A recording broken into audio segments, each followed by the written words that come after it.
If you've never made bread before, this is a perfect recipe to get started with. It's just really simple to make. There's really no kneading involved. There's no time involved in terms of letting the dough rise or proof. It's just really a matter of mixing all of the dry ingredients together, mixing the wet ingredients together with the dry, putting it all together into a log, putting it into a pan, getting it into the oven, and an hour later you have fresh bread.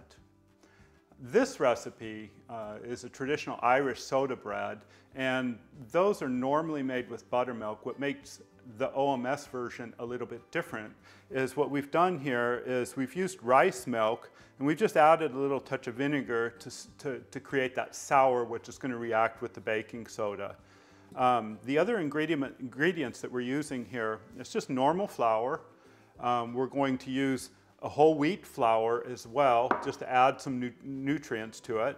We're going to add a little bit of soya flour, and the soya flour is optional. You don't need to use it. It adds to the crumb texture and helps with the crust. So if you do have an opportunity to get some, add it into the mix. The only other items that we're going to use here are just a little bit of salt, and we're going to use a little bit of baking soda. What often goes wrong in this particular recipe is the baking soda. The baking soda and vinegar combination. If it's not just perfect, you're often left with this sort of soapy taste in the bread, and that's just really not very pleasant to eat. That can occur for two different reasons. The mixing of the flours and making sure everything is distributed evenly, or if you have too much or too little vinegar in your mix. So you got to make sure you use a scale, weigh everything out, and go ahead and then just mix it all together. The other thing you want to try to make sure is the baking soda actually needs to work. A lot of times people buy baking soda, it goes into the cupboard, they don't use it for a while, but there is a shelf life and it can go flat. So there's an easy test to perform. You can just get a little bit of baking soda, just drop a little bit of vinegar into it, and it should just instantly just kind of erupt almost. Plus it's sort of fun to do. So there we go. That's what you're looking for. That tells me the baking soda is really ready to use and we're ready to go. Let's start putting all the ingredients together. The way we get started here is let's just get all of the dry ingredients together in the bowl. Just kind of get them all mixed in. Don't worry about mixing them up too much because we're going to put them right through a sifter. And get a pinch of salt in there. Doesn't need to be a huge amount. And then we'll make sure we get our bicarbonate soda or baking soda into the dish. Just give it a little swirl with your hands. And bring out another bowl. And you want to sift it. This is a really important part. This ensures everything gets distributed evenly. And if you don't do this part, what could happen is some of the baking soda could be in other parts of the dough and doesn't get evenly distributed, and then you get that sort of soapy flavor in the final product, which is not fun. So we're just going to drop a little bit into here. You can work in batches here, and then just simply sift it all into a bowl. So we're just getting everything finished up here.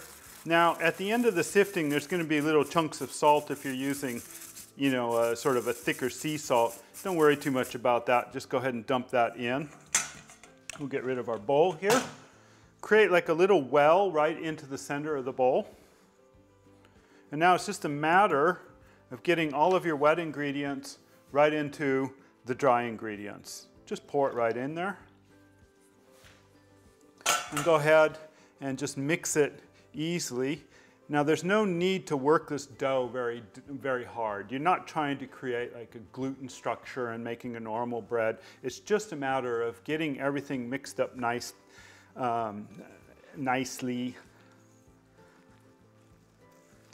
If the dough starts to feel a little bit too moist for you at the end, sometimes it's helpful just to give it a little dusting of some more flour, but we'll see what we're looking at here. Sometimes the flour absorbs the liquid at different rates. So basically you kind of get this wet cement sort of look to the dough.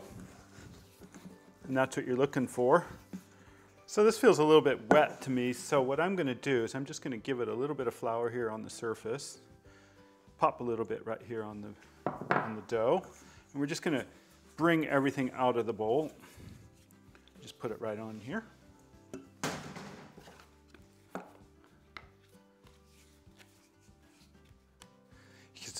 It's a really nice dough to work with. It softens up really fast and the soda goes to work almost immediately, so you have to work a little bit quick here.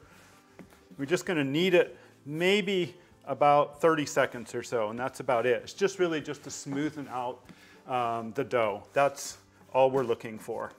It doesn't have to be completely smooth. There's a certain element of a rustic bread to this. That's it. We're all done here. We're just going to pop it right into our pan. Form it in there just a little bit. If you want, you can get a little bit of a knife. I like doing this, and I cut about 5 sort of deep cuts right into the bread. And as the bread cooks, it kind of rises up and it separates there and sort of adds to that rustic look of the bread. That's all we need to do. The bread is ready to go into the oven, so we're just going to walk over, pop it into the oven. So we get it into our nice hot 210 degrees centigrade oven. That's around 430 degrees Fahrenheit and somewhere around gas mark 8. Right, the bread's been in the oven about 35 minutes now. Let's go take a look at it. Oh, it just smells wonderful. Looks great.